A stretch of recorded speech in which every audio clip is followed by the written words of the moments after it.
2024년 12월 3일 밤 발생한 비상계엄 사태와 관련해 내란 우두머리 혐의로 기소된 윤석열 전 대통령이 1심에서 무기징역을 선고받았다.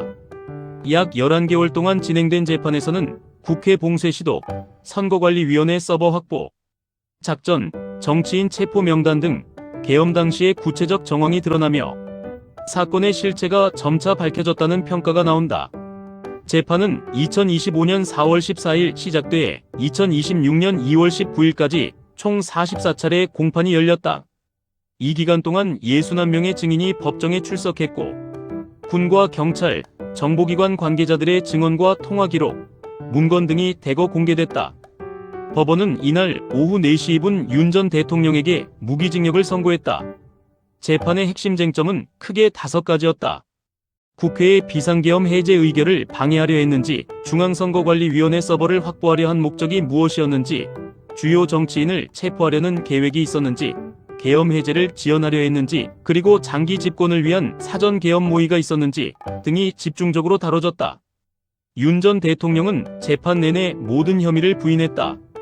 그는 계엄군의 국회 투입이 질서 유지 목적이었다고 주장했다.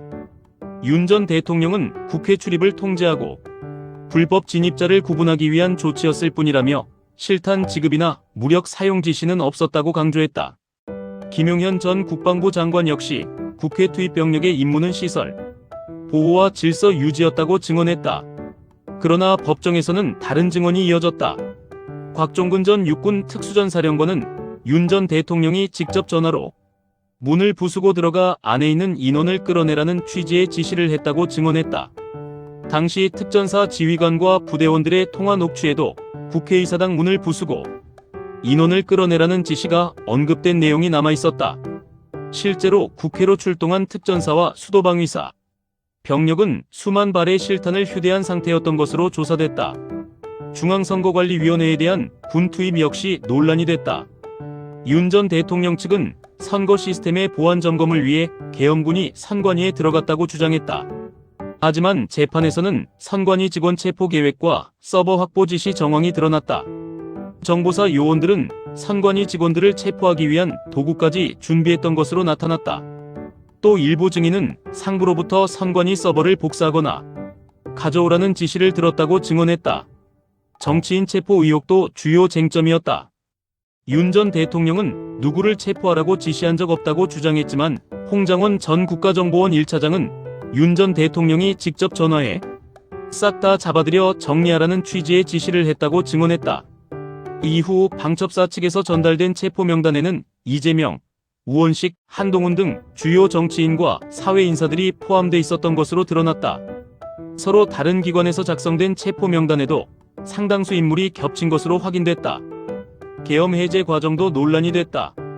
국회가 2024년 12월 4일 오전 1시 1분 비상계엄 해제 요구 결의안을 가결했지만 실제 계엄 해제는 약 3시간 30분 뒤인 오전 4시 30분 국무회의 의결을 거쳐 이뤄졌다.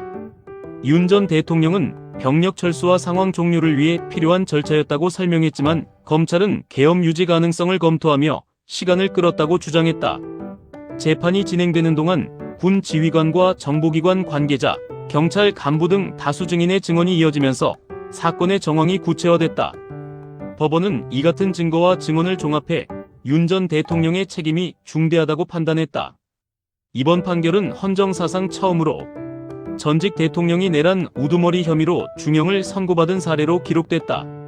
재판 과정에서 드러난 계엄 당시의 군경동원 계획과 정치인 체포 시도, 선관위 장악 정황 등은 한국 민주주의와 헌정 질서에 큰 파장을 남길 것으로 보인다.